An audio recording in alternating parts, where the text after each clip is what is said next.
अस्सलाम वालेकुम दोस्तों, हमेशा की तरह एक ऐसी वीडियो जिसे देखने और शेयर करने से कई लोगों का फ़ायदा हो सकता है, क्योंकि अक्सर लोग जब ऑनलाइन फ्रॉड हो जाता है तो ना कहीं रिपोर्ट करते हैं, ना कोई तरीक़ाकार इख्तियार करते हैं और फिर अपनी रकम से वो हमेशा के लिए महरूम हो जाते हैं। आपको आपकी रकम बचाने के कई मौक़े मुयस्सर हैं। हम बार बार बात कर चुके हैं। आज सऊदी अरब के एक कानूनी अमूर में माहिर वकील हैं और ख़ास तौर पे तिजारती उमूर के अंदर बड़े माहिर कानून दान हैं, वकील हैं, जिन्होंने या हला प्रोग्राम के अंदर लोगों को बताया, अवेयरनेस दी कि अगर खुदा न खास्ता ऑनलाइन फ्रॉड हो जाए, बैंक अकाउंट से पैसे निकल जाएं, तो आपका सबसे पहला काम क्या होना चाहिए।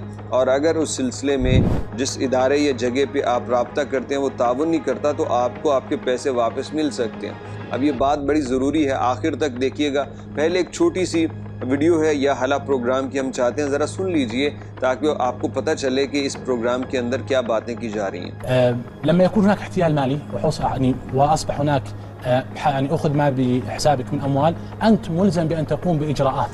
اول اجراء تقوم به هو التواصل مع البنك.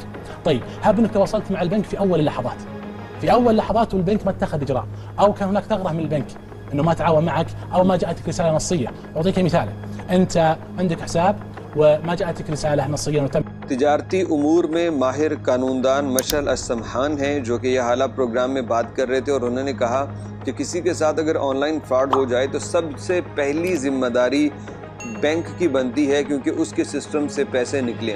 अब ऑनलाइन फ्रॉड दो तरह के होते हैं। एक तो वो जो किसी ने आपको कॉल की और आपने फौरी तौर पे उसको अपना इकामा नंबर या पिन कोड लिखवा दिया और वो आपके अकाउंट से लेके निकल गया। अब इस सिलसिले में भी आपको फौरी तौर पे बैंक से रब्ता करने की ज़रूरत है, आपको इदारों को इत्तला देने की ज़रूरत है। आप पुलिस को जाके बतलाइए ये बात, उनको कॉल कर दीजिए। लेकिन यहाँ पे आपका केस थोड़ा सा कमज़ोर हो सकता है कि आपने ख़ुद OTP वगैरह दी ये, लेकिन इसमें भी चुप करके नहीं बैठना। आप फॉर एग्ज़ाम्पल पुलिस को रिपोर्ट करते हैं तो हो सकता है कि पुलिस उन लोगों को पकड़ ले और आपका हर्जाना जो माल उनसे मिले उसके ज़रिए आपका हर्जाना वापस कर दिया जाए, तो आपने लाजमी रिपोर्ट करना है। दूसरी सूरत ये होती है कि अक्सर लोगों के बैंक अकाउंट से पैसे निकल जाते हैं और वो ना उनको कोई कॉल आती है, ना वो कहीं कोई अपना OTP लिखाते हैं, लेकिन निकल जाती है। अब इस सूरत में आपने क्या करना, बैंक से रब्ता करना है। बैंक से कहें कि ये मेरे अकाउंट से रकम निकली है, बतलाइए कहाँ से निकली है, मैंने तो यूज़ नहीं की।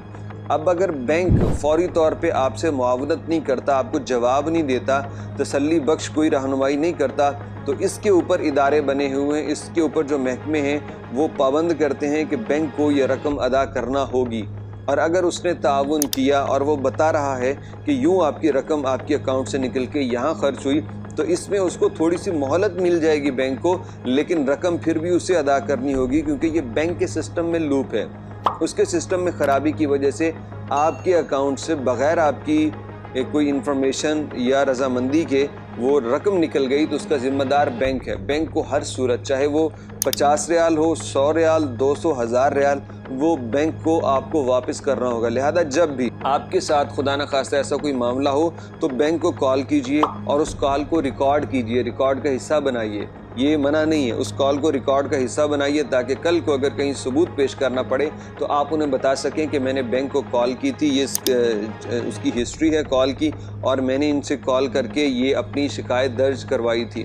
तो ये कुछ चीज़ें हैं जो सार्फिन का जानना बहुत ज़रूरी है। अक्सर लोगों के साथ पैसे निकल जाते हैं, वो चुप करके बैठ जाते हैं कि भाई अब निकले हुए पैसे तो वापस नहीं आते। बिल्कुल आते हैं। मैंने पाकिस्तान में रहते हुए अपने बैंक से पैसे वापस लिए थे, जो कि मेरा ATM कार्ड सऊदी अरब में कहीं इस्तेमाल हुआ और मेरे ATM से पैसे निकल गए। मैंने बैंक से कहा कि मैं पाकिस्तान में हूँ, ये वहाँ कैसे इस्तेमाल हो गया, तो मुझे बैंक ने तकरीबन 1.5 महीने के बाद मेरे वो तमाम पैसे वापस लौटाए थे। तो पाकिस्तान में हो सकता है, तो सऊदी अरब के अंदर तो फिर निज़ाम बहुत स्ट्रॉन्ग है। लिहाजा एहतियात कीजिए और अपने पैसे कभी ना छोड़िए।